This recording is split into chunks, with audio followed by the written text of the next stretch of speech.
Everybody. This meeting is being recorded. Great. Well, welcome everybody. It's so nice to see so many of you today to learn about diplomacy, the way it's conducted, and also opportunities for Lawrence students to participate in diplomatic careers. So I'm Professor Claudina Scran. I'm a professor of international relations at Lawrence University, and I'm the coordinator for the Pavoni series in international studies. This series honors Professor Moimir Pavoni, a longtime professor at Lawrence who was a refugee from Czechoslovakia, and his friends and former students established the lectureship as a way of honoring him. So he'd be very pleased about this presentation we're about to hear, because he was very interested in diplomacy and diplomatic solutions to international problems. Just one note for the students: if you are interested in interning at any of the organizations mentioned today, you might consider applying to the Pavoni Fund for Excellence, which offers essentially internship stipends and pays international travel expenses. If you want more information, you can contact me, or there will be information available through the Center for Community Engagement and Career Services here at Lawrence this spring. So without further ado, I'm going to welcome Mandy Netzel, who is going to introduce our speakers. Mandy. Thank you, Dina. Yes, so as Dina mentioned, I'm Mandy Netzel, Employer and Alumni Relations here in the Career Center at Lawrence. And I would also like to take a moment to let Ty Collins introduce herself, who is also advisor to the government career community. I think you just did. Collins. I usually talk too much. Assistant Director of the Career Center, working with students in the Government Law International Affairs Career Community. So Ty and I have been working with Professors Scran and Brosek to bring in these esteemed panel speakers today from the U.S. Department of State and then also the USAID. So I'm going to turn it over for them to introduce themselves and their roles. And then we'll go into them talking about their internship and early career opportunities. So Ron, do you want to maybe lead us off and just you and your role, and then Kathlyn and Rebecca, and then we'll open it up to the internship discussion. Sure, very much so. My name is Ron Packowitz, and I have the fairly esteemed sounding title of Diplomat in Residence for the Midwest. I'll explain what that means. I work for the US Department of State. I'm a foreign service officer, which means essentially I'm a diplomat. I've been working as a diplomat for about 21 years. I'm from the Midwest. I grew up in Chicago and in the Chicago suburbs. That's in fact where I'm coming to you from right now. And I've represented the United States as a diplomat in countries all over the world: Colombia, Ecuador, Germany, the UK. My most recent overseas assignment before I came here to do this was at our US Embassy in Afghanistan, where of course I gained a lot of really interesting experiences. Every once in a while, our diplomats come back home to the United States for what we call a domestic assignment. We do that for a couple of reasons. We do it, one, because there's work for us, important work for us to do here to support the work of diplomacy, but also it's a chance for us to reconnect with America. You know, when you spend many years abroad, and I know one of my panelists right now is abroad, she could probably relate to this, Rebecca, but when you spend a lot of years abroad, you start to kind of lose touch with home and maybe even forget a little bit about what it means to live in America and be American. And so I've had this wonderful chance for the past 2 years or so to serve as our diplomat in residence based in Chicago. That's a fancy way of saying I'm a recruiter for the State Department. So for my role for the past 2 years and until this coming summer, when I head off to my next assignment in Baghdad, Iraq, my role will be is to talk to people just like you today, all over the Midwest. Up before the pandemic, I did that face-to-face. Now, since the pandemic, for almost 2 years, I've been doing this almost exclusively virtually, but to talk to you all about opportunities to come intern with us, work with us, and just kind of explain what the State Department does and what diplomacy really is, because I think we may all have a general sense of what diplomacy is, but maybe we don't know the details about it. And I'm happy to talk with you about some of that today as well. I also want to mention that we have joining me today is Kathlyn Wagner, who you may see on the screen. She's an intern in my office, and I'm very happy she's here. She's going to be putting various links into the chat box when I mention them. And Kathlyn, perhaps first off, you could put in that link that I just shared with you a little while ago, a link to my sign-in sheet. So for any of you who think you might be interested in State Department careers or internships in the future, please go ahead and click on the link that Kathlyn is going to put in. There you go, little tiny URL link that Kathlyn has just put into the chat box. If you click on that, it's gonna call up another browser window. Click the register button and fill out the short form that appears. And that's a way for us to stay in touch with you after today and to send you information about things like when application periods open for internships. And also for me to let you know about additional recruiting events that you might want to attend in this region. So I hope you'll do that. And Kathlyn's also available to talk a little bit about her experience as an intern as well. So anyway, that's a little bit about me, and I'm looking forward to having a chance to talk with you all more about the State Department and our role in diplomacy as we go along this afternoon. Sounds good. Thank you, Ron. And Rebecca, do you want to tell us a little bit about yourself? Sure.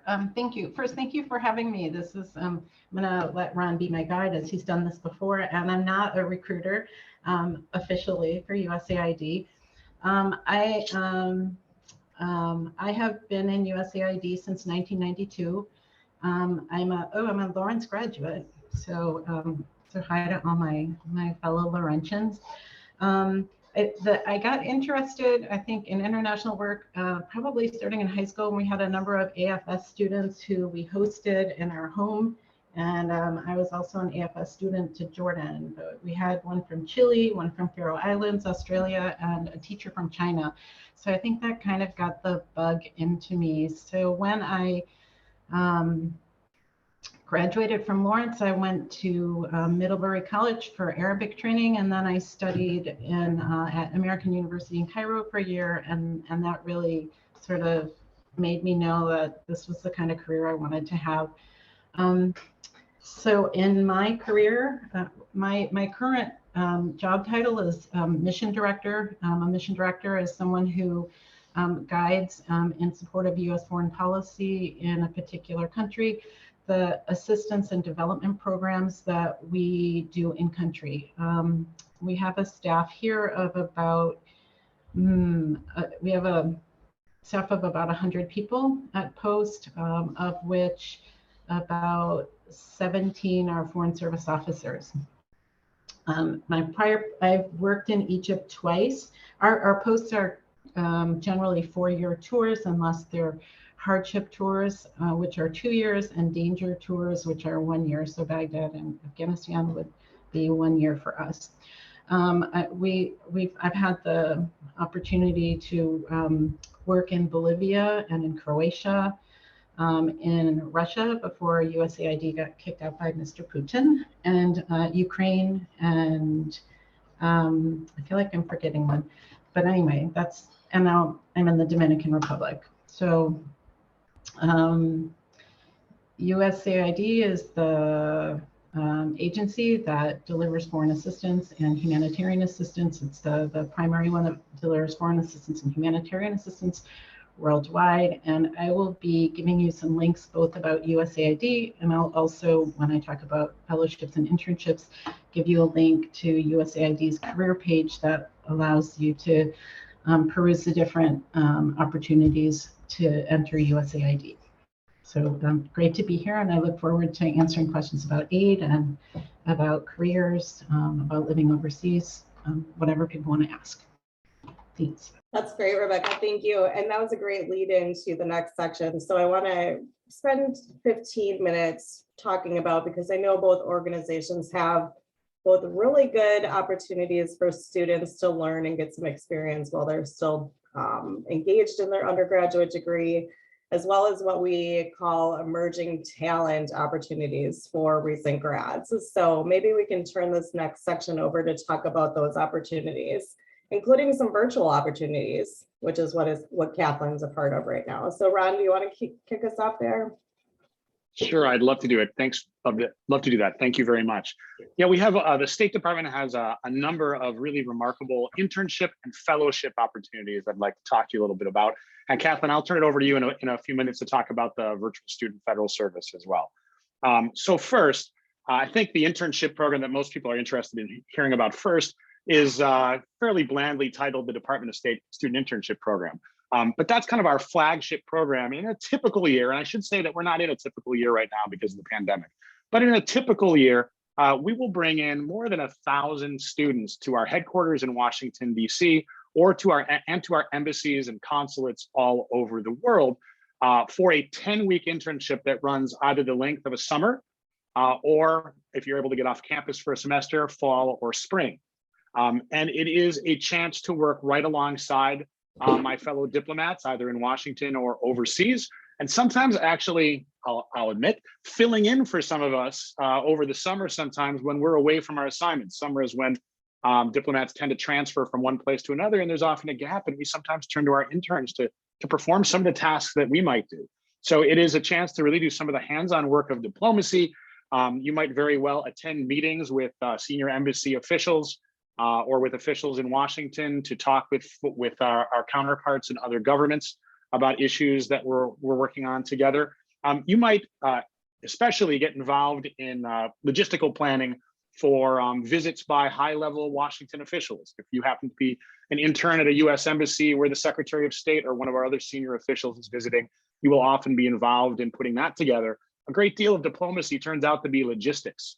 And so you're often thrown into the logistics of how do we get the Secretary of State overseas, get him into a room with his counterpart overseas, and who else joins him, and how do we handle all that travel and the lodging and security and everything else that goes into that. So those are some of the things that you might get involved in and more if you're a part of that summer internship. It is not a paying internship. It doesn't offer a stipend. It also doesn't cover expenses, which include air travel, and in some places, also your housing. And I'm really happy to hear that Lawrence does have a program available to offer students a stipend, which might make that our unpaid internship possible for you when it might not otherwise be.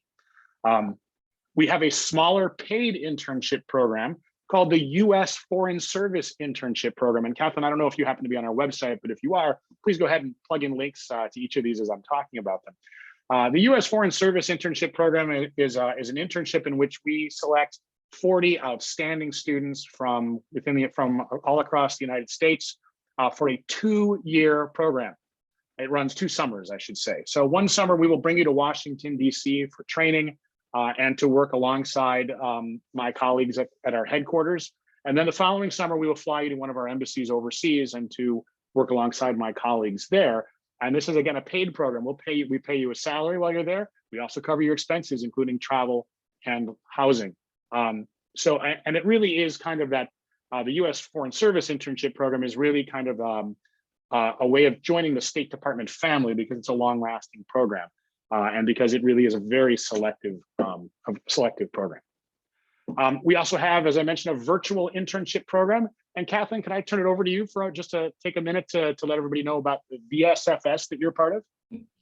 Yeah, so I'm interning with VSFS, which stands for Virtual Student Federal Service, and it is a 9-month internship program from September to May.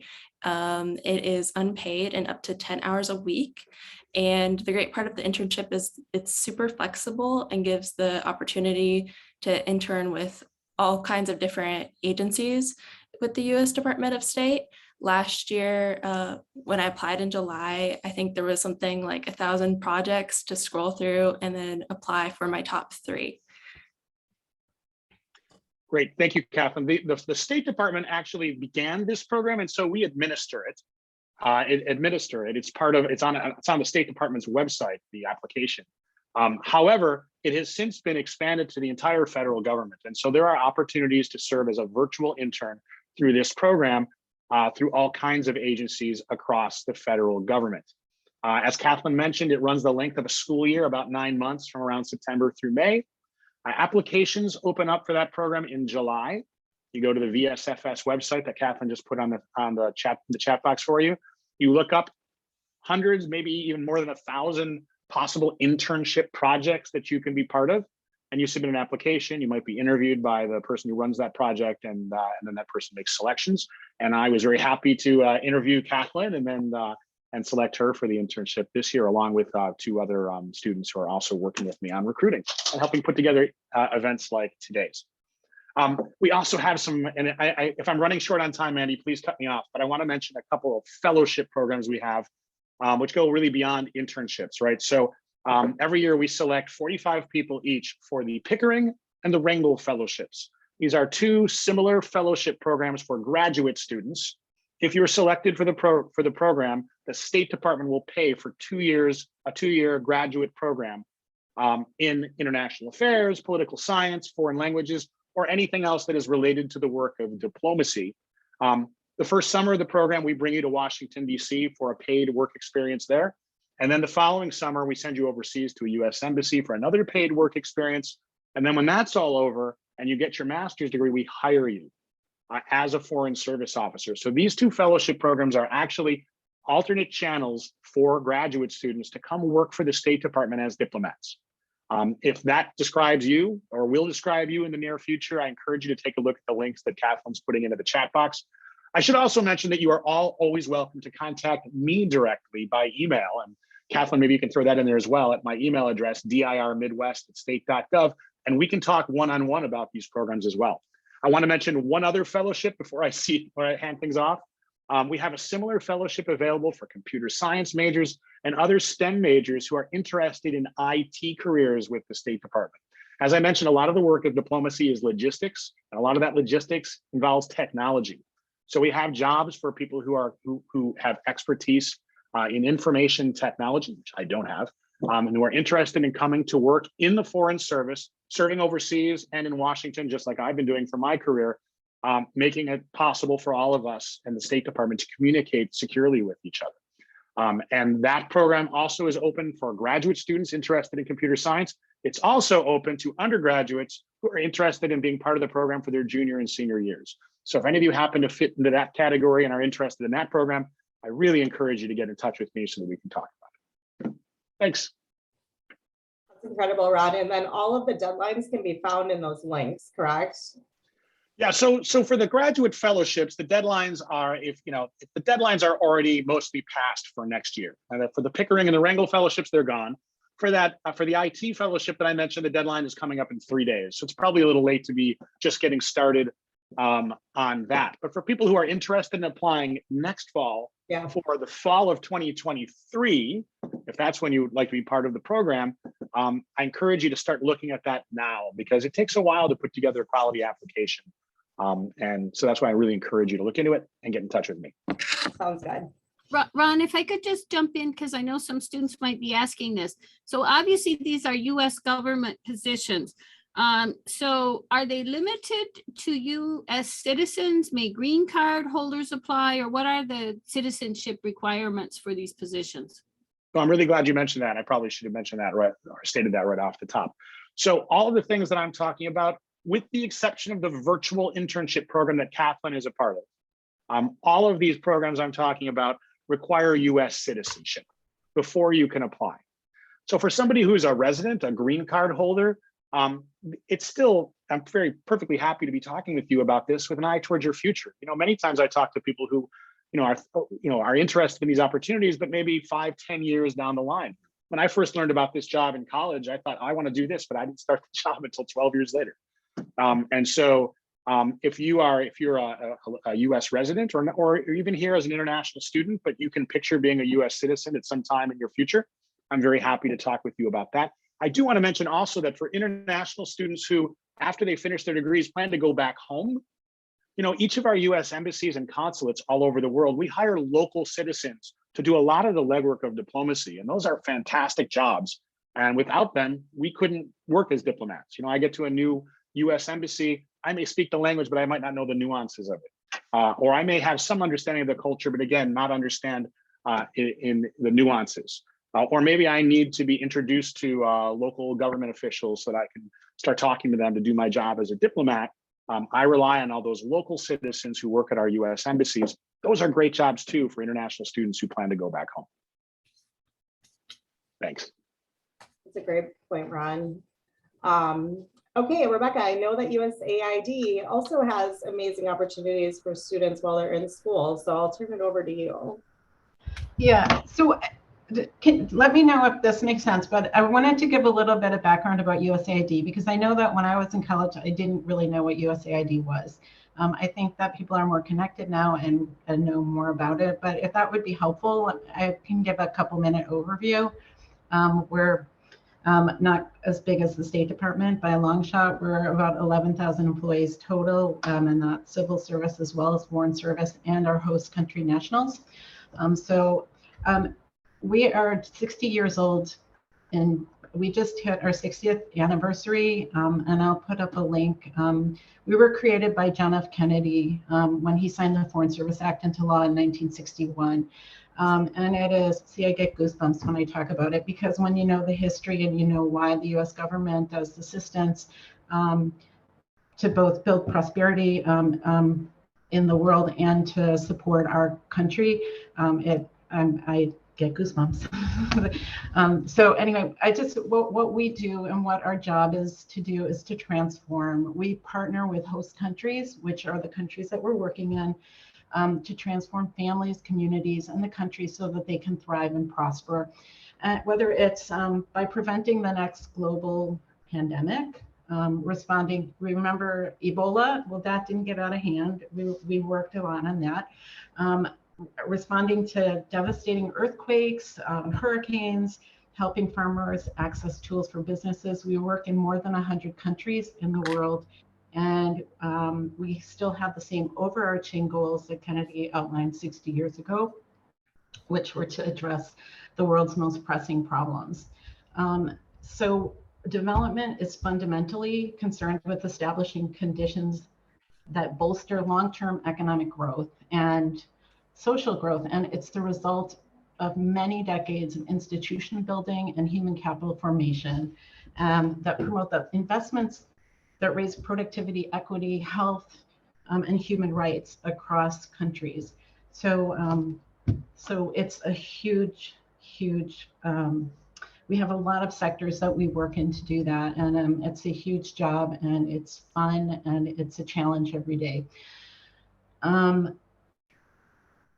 So so people can picture it, somewhere in some country in the world, if you can picture any developing country, any middle income, right now I'm in a middle income country, not a typical place for us to be, but throughout the world, somewhere there are teams on the ground from USAID that are helping governments and helping communities distribute COVID vaccines that will allow these societies to get back to educating their youngest, and that will help them restart their economies, where other people are advising host countries and ministries of finance on how to collect taxes, how to implement anti-corruption measures, so that these governments can balance their budgets and run sustainable finance, transport, health, education systems, and more, everything that we take for granted in our country.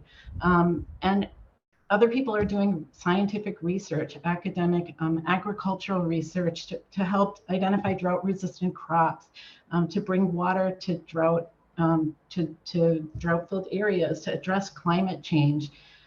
We're in countries where they're experiencing democratic backsliding. People are helping civil society organizations understand how to get the ear of their fellow citizens and the government, to expand press freedom, combat corruption, and allow these countries to reach broad-based prosperity and give people access to medical care and, again, basic human rights. So some of the results are just tangible things that you can see after either years or decades of development. And we work very closely with our colleagues at the State Department as well as at the Department of Defense as we are addressing some of these problems. So it's part of the broader diplomacy family. And a lot of times we talk about the three legs of the stool: diplomacy, defense, and development. So I'm proud to be part of that. And just wanted to share that because, as I mentioned, I didn't know about that when I graduated. that was a long time ago, and that was before internet. So let me talk a little bit about how you can come into USAID. And I'm gonna, from our webpage, I'm gonna post, okay, the links didn't come up. I'll send you, Mandy, the links that I'm gonna talk about today. But if you go to our website, you can find these programs that are listed.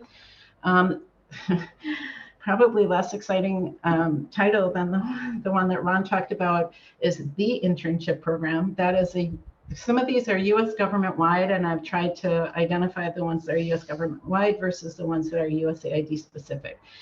But the US government wide ones they give opportunities to individuals to say what agencies or organizations they want to work for or in. So that's why I'm putting these links on.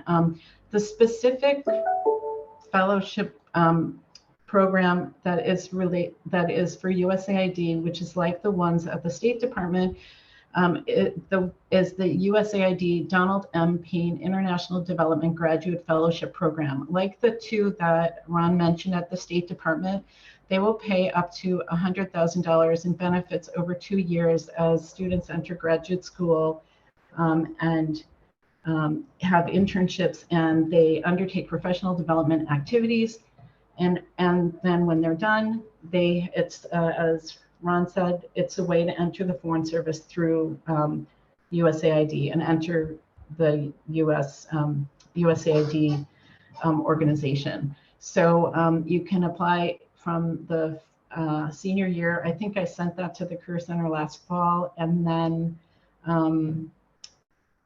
I think the window, the students who are juniors now can think about applying for it through November. The other, one thing about that program, and one thing that USAID has been really conscious about, is we're increasing recruiting, but we're making significant efforts to recruit among underrepresented populations in our workforce. So we're looking for, we'd like to have more Hispanic, African, Asian, and Native American populations, as well as people with disabilities. Our administrator, Samantha Power, who is quite inspiring to work for, often states that we want an agency that reflects the best of what the United States has to offer. All of our dynamism, our fresh perspectives, our fresh thinking, and we have to then prioritize hiring and retention of staff who look like all of America. So know that it's a very open workplace, and wanting to be really diverse in our abilities and the people who work here. So the beyond the Payne Fellowship, I've listed the internship program, which is for interns not just who have graduated, but who are anywhere from high school to graduate school. And I'll send you the link for that. Oh, I have a helper. Then there's the paid intern, there's the recent graduates program, which is also a US government-wide program to promote careers in the civil service. That is also on our web page. The recent I'll also send a link for other fellowship programs that are represented in USAID. So some are AAAS fellows, they're science fellows who work in hard sciences, and we need those technical skills in our workforce. We have a paid intern. The internship program is a paid internship program, the one U.S. government-wide. We also have an unpaid internship program, and again, I'll send that. That is driven by the different bureaus. A bureau is a regional designation. So we have an Asia Bureau, we have a Middle East Bureau, we have a Latin America and Caribbean Bureau. Those bureaus and posts may put out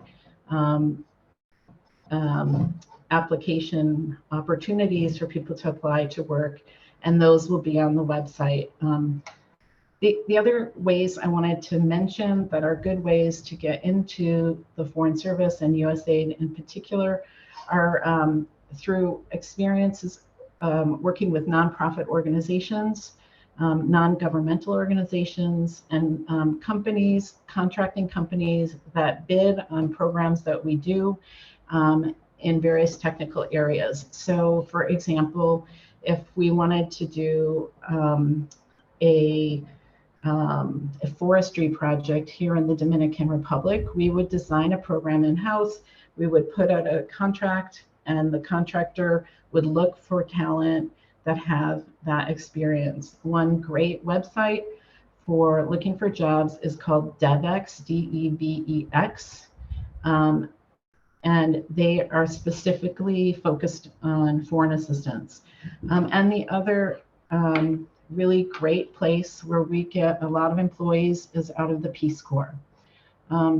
Peace Corps gives people an opportunity to work in communities, and it is really important to understand that every community in a country, every community is a little different, and it's really it really helps people understand how to listen and how to ask questions and how to engage with the community to come up with activities and programs that actually make a difference in that community. So USAID has a lot of Peace Corps, former Peace Corps volunteers. So I think I'll leave it there, and we'll answer any specific questions anybody has later. Yeah, that was great, Rebecca. And I just want to mention too that we do have a really solid connection to the Peace Corps through Lawrence. We asked them to be a part of this, but they just weren't able to attend today. So if anyone is interested in talking to someone from the Peace Corps, we can definitely get you connected there as well.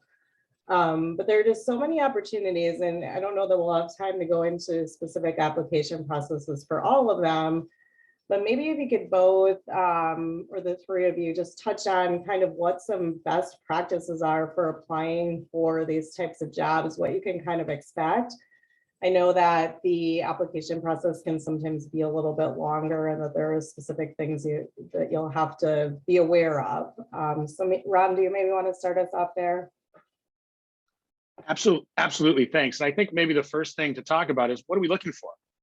Like who are we looking for to be US diplomats, right? Because I don't think that's readily obvious, right? So if you're interested in doing what I do and serving as a diplomat, and, I realized when I heard Rebecca talking, I didn't describe really what diplomats do either. Our job is really to engage with the rest of the world, right, on behalf of America. So we engage with foreign governments and we engage with foreign citizens, and we do that to protect our national security by working with our partners to resolve conflicts and solve other problems. We also engage with foreign audiences in order to build people-to-people connections between the United States and other countries, because we know that also benefits our national security. And we engage with foreign governments to protect American citizens abroad, which is a big part of what we do as well. All right, so a lot of those things don't really have any obvious preparation, right? It's a unique job. So what is it that we're looking for?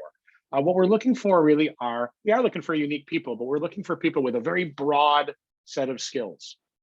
We call our foreign service officers generalists, because we're looking for people who are generally really smart, or for the most part really smart, and can do a whole bunch of different things, kind of a Swiss Army knife kind of person, right?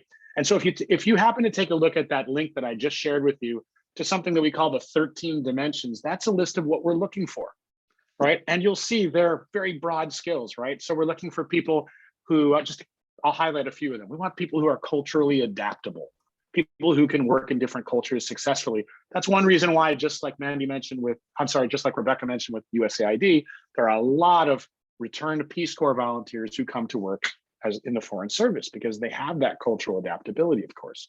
We're looking for people with great leadership skills and teamwork skills. We want excellent communicators, especially in writing. Being able to write well in the State Department is incredibly important. We want people who have a generally good understanding of America and how we fit into the world. We want people who are committed to public service, because even though this is a fantastic career, there's quite a bit of sacrifice involved in it as well. And as I mentioned, a lot of diplomacy turns out to be logistics. So we want people who are good planners, good organizers. So if you're wondering, what do I do to, if this is the job I want to have one day, what can I do to make myself a more viable candidate? It's work on any or all of those 13 dimensions, those 13 attributes that you'll find at that link. As long as you're improving your abilities in those areas, you're making yourself a more competitive candidate to eventually be a foreign service officer. As I mentioned, we also have specialist positions. So I mentioned IT professionals, but we also have engineers and scientists. We have facility managers who run our US embassy, who run the actual physical plants of our US embassies overseas. We have doctors and nurses who take care of our diplomats and their families overseas. We have office managers who serve as kind of executive assistants for our US ambassadors and other senior officials at our US embassies. For those positions, we also want that broad set of skills that I just shared with you in that link, but we also want to see that you have specific skills and knowledge and usually experience in that actual field of work that you're interested in.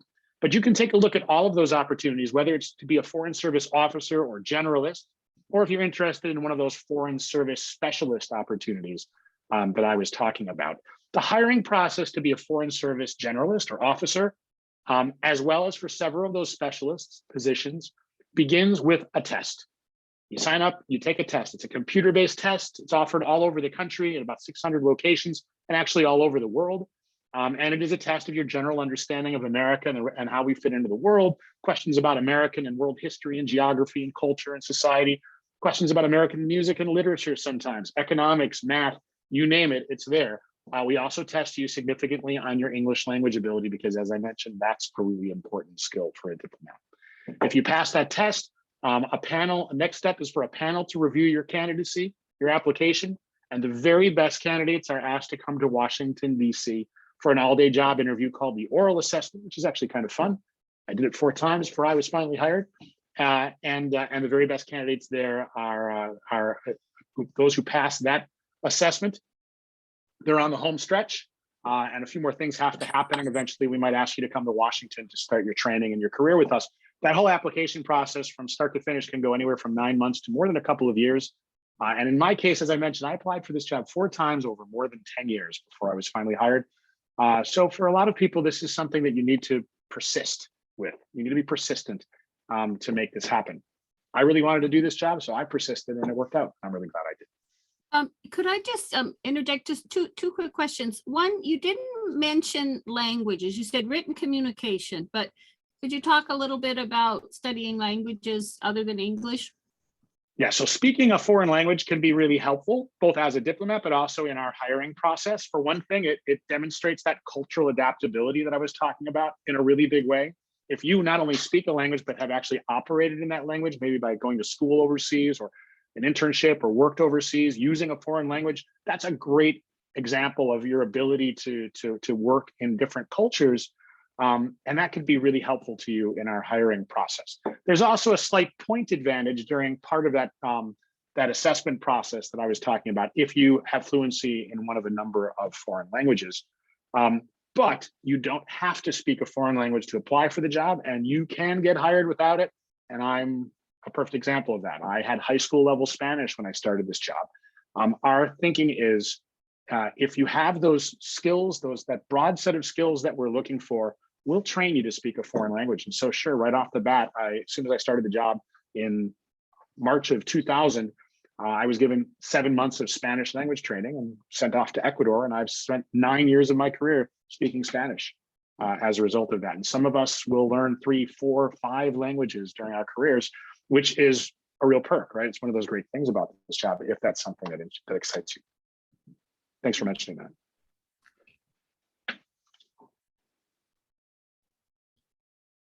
Okay, thank you, Ron. Rebecca, anything on the application process for your opportunities? Sure. So I think that the websites can explain all of those opportunities that I talked about earlier. And just to talk a bit about entering USAID's Foreign Service, it's a little bit different than the Department of State. We do have an application process which will generally show up on USAID usa.gov or on the USAID website when jobs are available. So what I will tell you, one key thing to do if you're applying for government jobs is to make sure that you be really detailed oriented, even if you're not that kind of a person, just in the application process. Look at what they're asking for and use those keywords, because as Ron said, a number of agencies will use computerized systems to do the first cut, and the systems are going to look for keywords and areas where you have experience. So if you have experience in budgeting, for example, and you think, oh, well, you know, we're college students, what do we have experience in? But you do. If you work in an office, you may work on an office budget. Just think carefully about what you've done, because you have experiences. You want to explain them, you be honest about them, but use those keywords and try. When I applied, I remember it asked us to respond to, I don't know, 16 questions. And some of them seemed really repetitive. And it seemed really tedious to have to put in the same answer or similar answers, but each of those questions was likely going through a system that where you got points for the number of times you mentioned, for example, strategy, designing strategies. So just read what the applications say and try to use the keywords and use personal experiences. It doesn't have to be work experience. If you've been a volunteer and you've done organization, those skills are really critical. And then for the aid process, so I did, my application was like 21 pages, which was really appalling. And your office would say never do that, but it was a government job and I was drawing out my inner bureaucrat. And then that was followed by another review internally in USAID. So we were informed you passed the first review, which was meeting all of the criteria. Then the second review, which was more detailed toward the specialty that we would likely go into. So we hire people who are education specialists. We hire people who are health specialists. They may be doctors, nurses, they may have degrees in public health. We hire any area we work in. We hire forestry people, we hire ag people, we hire, you throw it out there and we probably have a place. We have some excellent lawyers who help us negotiate agreements with our host governments and who help us follow US policy and regulations that come out of Congress that are attached to the foreign assistance funding. We have accountants. So we have like this broad range of people that we need. Whatever you think that you need to run a community, a government, that's what we have, because those are all of the areas where we may end up working. I have a degree in economics from Lawrence, and I studied anthropology as well. And I have a master's degree in international development. Master's degrees are for almost all of what we call backstops or areas where we work are required. So just be aware of that. Again, our contractors who implement our programs on the ground don't necessarily they have different requirements. You'll see that when you're looking at job websites for international development. So after that, then we had the all-day writing and interview. I had to write a strategy of how I would deal with the basket case country, and I had to give specific goals and objectives and things that we would do with certain amounts of money. And in the meantime, the ambassador decided they wanted us to do something else. So it was thinking on your feet and being organized and having a reason for saying what I was saying in my application. And then we had a panel interview. Our panel interviews now really look at how well people cooperate with each other, how they take ideas and build on them, and how they are community driven in terms of that group, rather than people talking over other people or people saying, well, I'm just going to, take my idea, this is the right idea. No, what we want to look for are people who know how to work with other people, because that's what we do every single day we go to work. Whether we're working with our host country government or communities or our colleagues in the embassy, we really have to listen, and we have to learn, and we have to offer practical advice and practical ways forward to achieve our U.S. foreign policy goals ultimately. So that's a little snapshot of what the hiring process is like. I'm not sure I would say it was fun though, but it was interesting. No, those are great points. I love the points on both persistence. We hear that a lot, actually, that, it might not happen on the first try, but to not give up and to keep working on it. And then also on the points about detail orientation and, how important it is to get those different pieces in your application, even though it might seem redundant. So no, those are great points. As we move into the last 10 minutes that we have together, I would like to, if you're okay with it, open it up for student questions. And I think some of the other things that we have about day in a life and things like that might come up there. So there was one student question that was submitted prior to the panel. So I'm going to type that into the chat. I think it's been answered in some ways, but I think it might also drum up some additional reflection.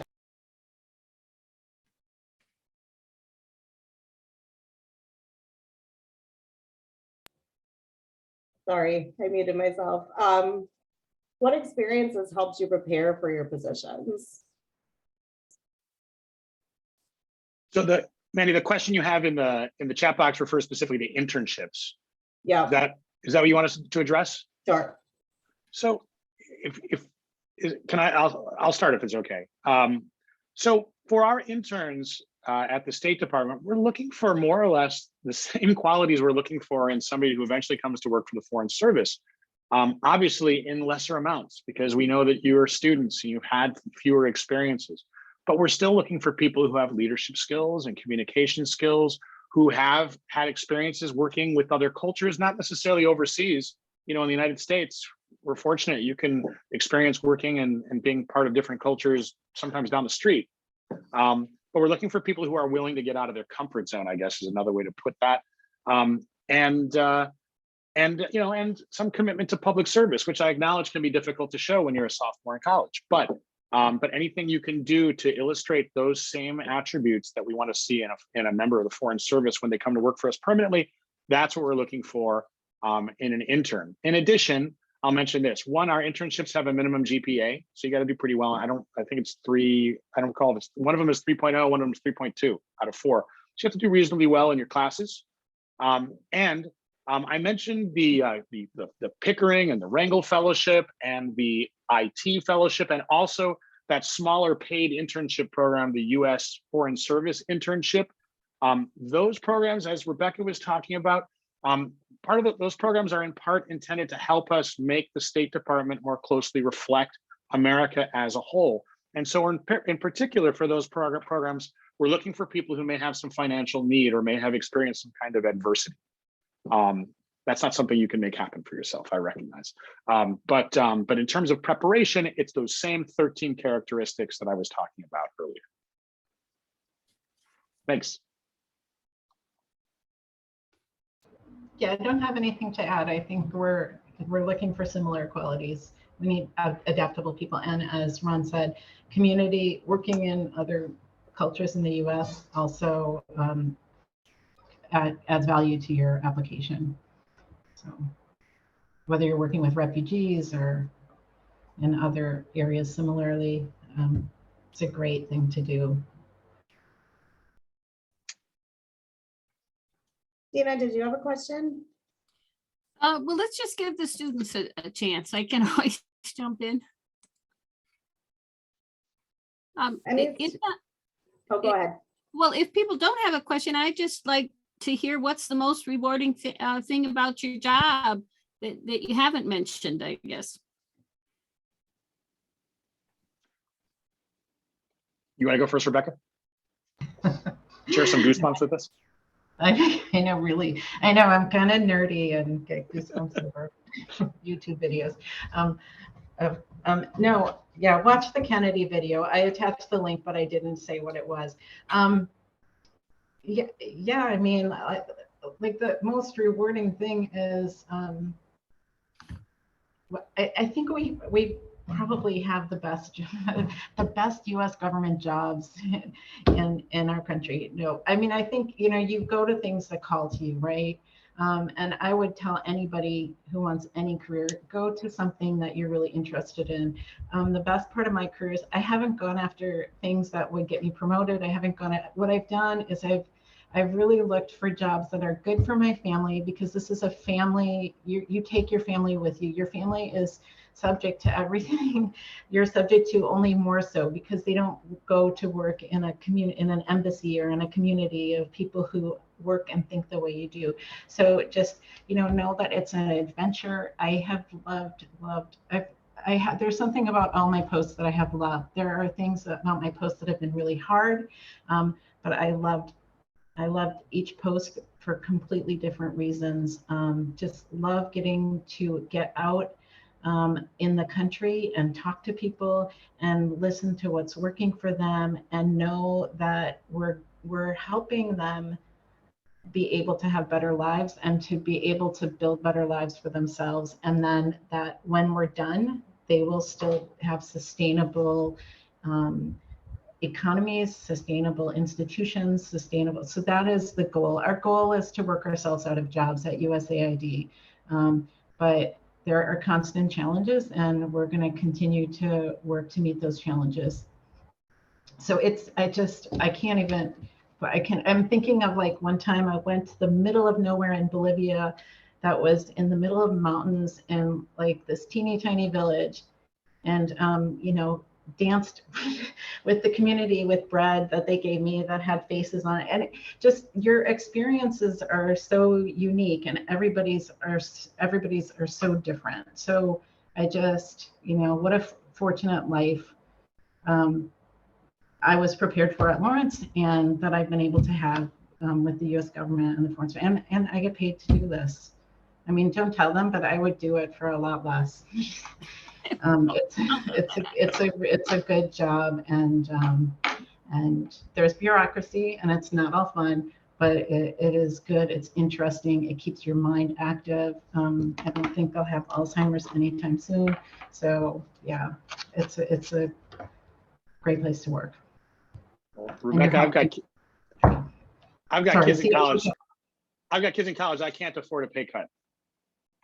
But I understand it entirely. And yeah, I mean, there are a lot of goosebump moments in this job. I mean, one of the great parts of this is that every 2 to 3 years or 2 to 4 years, you're doing something.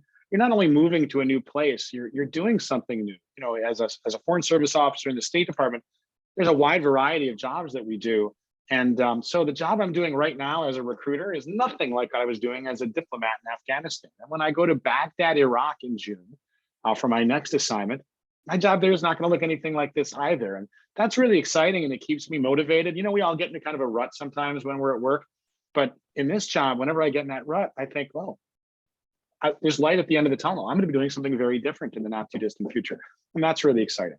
I will say, in terms of the work itself, what has been the moments that have been most rewarding for me are the moments I mentioned earlier, that one of the aspects of diplomacy is engaging with foreign governments to protect American citizens, right? And that's what I've been able to focus much of my career on. We call that consular work. I've been a consular officer for much of my career as a diplomat. And so, to give you an example of what that's like, you know, Americans traveling overseas, they sometimes get into trouble.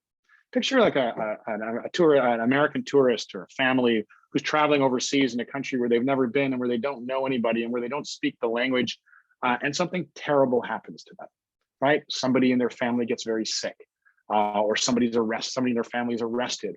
God forbid somebody passes away while they're traveling, and they're lost, completely lost. And that's a terrifying thing to happen anywhere. But just imagine how much worse that is if it happens in a foreign country that you've never been to before. So as a consular officer, my role early on in my career, I was the person who would then show up and help them navigate that thicket. Now, further on in my career, I oversee teams that do that. But in any case, that role is really rewarding to actually get to watch. You know, some diplomats don't get to see the fruits of their efforts for a very long time. If you're working on a trade agreement or a Middle East peace, that's a long way off. Your time horizon is very far out. For me, I get to work and to help some American family who's in some real trouble, and I can actually help them in a day or a week, and really have tangible results. And to me, that's really meaningful, and that gives me goosebumps too. Ron, I talked to the students in class about a Lawrence student who lost a passport in Sierra Leone and how helpful the embassy was in replacing it. So he lost it on Friday night. He was on the plane back out of the country on Monday, largely because he called somebody at the embassy at 4 o'clock in the morning. So. And that's terrifying. It seems like such a simple thing to happen. Oh, I lost my passport, but that can be a really terrifying thing if your flight is that morning and you don't know anybody and you don't have transportation and you don't have money. And I mean, it's a scary thing to happen. And so it really is a rewarding feeling to be able to come to the rescue of people in that kind of trouble. Absolutely. So I know a few of us have a pretty hard stop at 1:30, so I want to be respectful of time and just take a moment to say that if you have additional questions for our panelists, Ron, I think you put your email in the chat, but I can also put mine here. If you want to email me, I can get you over to the panelists. Rebecca is in Viking Connect. So is that the way that you would prefer to be reached out to, Rebecca? Or email? I've shared my email. Okay, perfect. Yeah, there's Rebecca's and mine is there again too. And if Kathlyn, if you could one more time put in the sign-in link for our sign-in link so that people can sign up to get career information from us in the future, that would be great again.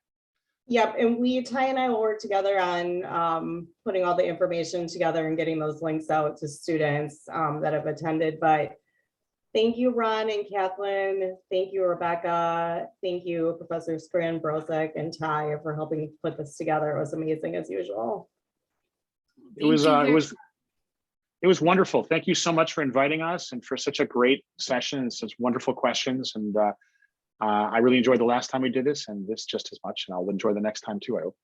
Next time on campus. That would be wonderful. Okay. Bye. Thank you, everyone. Thanks so much. Bye, everybody. Bye. Thank Thanks. you. Thank you, Kathlyn. Thank you. Okay.